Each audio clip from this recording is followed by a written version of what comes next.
अधिकारमध्ये बोलावून घेतलं, नंतर बंदूक ताणून गोळी झाडली, खाली खेचत अंगावर कार घातली। कारमधल्या या कोल्ड ब्लडेड मर्डरचं सीसीटीव्ही फुटेज व्हायरल झालंय। या सीसीटीव्ही फुटेजमध्ये पहिल्यांदा एक जण काळ्या रंगाच्या कारच्या पाठीमागून येताना दिसतो। ड्रायव्हर सीट आणि त्याच्या पाठीमागच्या सीटचा दरवाजा उघडा दिसतो। नंतरचा कारचा मागचा दरवाजा बंद होतो।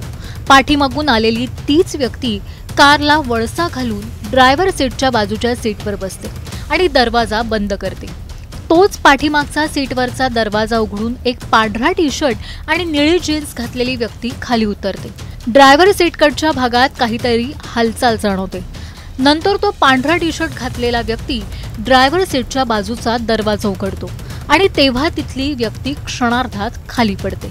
तो पांढरा टी-शर्ट घातलेला माणूस घाईघाईत गाडी शिरण्याचा प्रयत्न करतो, पण त्या खाली कोसळलेल्या व्यक्तीचा पाय दरवाजात अडकलेला असतो। तो त्याच्या पायाला धरून खाली खेचतो आणि कारमध्ये शिरतो। कार सुरू होते आणि त्या खाली कोसळलेल्या व्यक्तीच्या अंगावरून ती कार निघून जाते। ही घटना घडली आहे 4 नोव्हेंबरला संध्याकाळी साधारण 6 वाजण्याच्या सुमारास। वडमुखवाडी अलंकापुरम रोडवरचं हे सीसीटीव्ही फुटेज व्हायरल झाल्यानंतर पिंपरी चिंचवडमध्ये खळबळ उडाली आहे।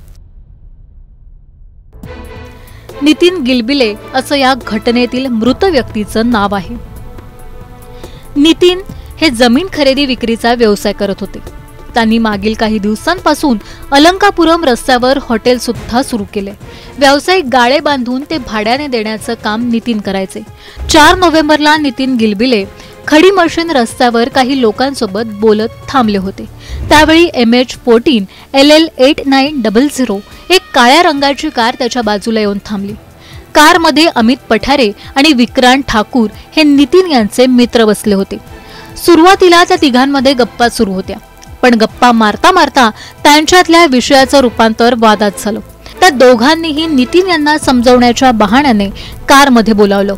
नितीन ड्रायव्हर सीटच्या बाजूच्या सीटवर जाऊन बसले आणि इथेच त्यांचा घात झाला। दोन्ही मित्रांपैकी एकाने नितीन यांना गाडीतच संपवलं, दुसऱ्याने कारचा दरवाजा उघडून खाली खेचलं, पण एवढ्यावरच ते दोघेही थांबले नाहीत। त्यांनी थेट नितीन यांच्या अंगावरच कार घातली आणि दोघेही तिथून फरार झाले। नितीन यांचा मृतदेह रस्त्याच्या कडेला पडलेला आढळल्याचं सांगितलं जातंय। पोलीस तपासातून एक धक्कादायक कारण समोर आलंय। या हत्येचं कारण कुठलं गँगवॉर नव्हतं, ना कुठली उधारी, ना जुना राग। हे सगळं सुरू झालं ते प्लॉटिंगच्या व्यवहारातून। 3 मित्रांमध्ये सुरू झालेला संवाद जीवघेणा हिंसाचाराने संपला। या घटनेने व्यावसायिक नितीन गिलबिले यांचं संपूर्ण कुटुंब उद्ध्वस्त झालंय।